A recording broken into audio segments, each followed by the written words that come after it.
Inna Ibn Abbasin wulida qabla al-hijrah bi thalasi sinin. Ini menjelaskan tentang umur Ibnu Abbas, kenapa disebut di sini padahal di akhir kehidupan Rasulullah ini tanggal tahun 10 Hijriah. Artinya tidak lama, beberapa hari itu Rasulullah SAW wafat. Dan ternyata Abdullah bin Abbas masih sangat muda, bahkan baru ihtilam. Maka di sini disebutkan Ibnu Abbas itu lahir 3 tahun sebelum hijrah.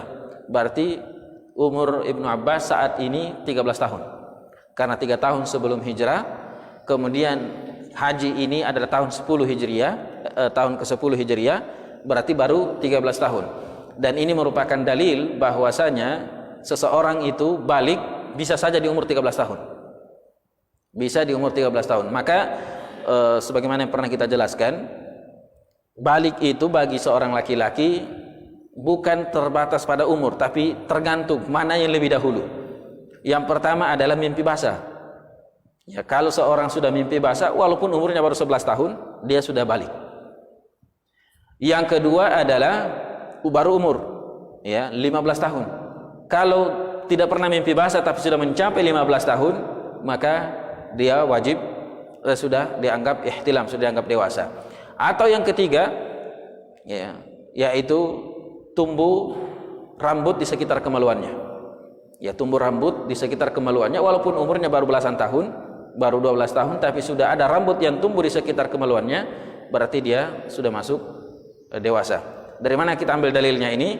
Ketika Bani Quraidah di tahun ke-8, ya, atau tahun ke-7, antara tahun 6 atau tahun ke-7 Hijriah, perang Al-Ahzab, terjadinya perang Khandaq, ketika Madinah dikepung dari luar, dari bangsa Arab, lalu orang dalam yaitu Yahudi Bani Quraidah berkhianat. Setelah selesai perang, Rasulullah SAW ingin menghukum Bani Quraidah. Semua yang laki-laki, semua yang ini dihukum mati, termasuk yang dewasa, yang baru dewasa. Maka cara untuk memperhatikan yang mana dewasa, yang mana tidak dewasa, dibuka celananya. Ya, dibuka celananya, diperiksa. Kalau ada tumbuh kemaluannya, dianggap dewasa dan dibunuh. Karena mereka semuanya sepakat untuk mengkhianati dan ingin membunuh Rasulullah dan kaum muslimin saat itu, dan tidak ada balasan bagi pengkhianat kecuali hukuman mati. Dari dulu bahkan sampai sekarang, ya, pengkhianat itu hukuman yang paling pantas baginya adalah hukuman mati. Tak peduli berapa umurnya, usianya, selama dia sudah dewasa. Untuk yang anak-anak tidak dihukum tentunya, namanya juga anak-anak, tidak mukallaf.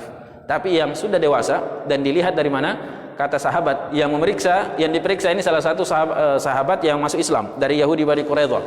Dia menceritakan, saat itu saya juga diperiksa dan alhamdulillah saat itu belum ada tumbuh rambut, sehingga saya tidak dibunuh hari itu, dan kemudian saya dewasa, saya masuk Islam dan menjadi sahabat. Ya, makanya orang-orang yang tidak punya andil dalam sesuatu itu tidak boleh dihukum. Ya, tapi yang punya andil termasuk wanitanya, jika dia punya andil dihukum juga. Maka dalam perang Rasulullah SAW mengatakan wanita tidak boleh dibunuh. Tapi ketika dia punya andil dalam peperangan, maka juga boleh untuk dibunuh. Wallahu ta'ala alam.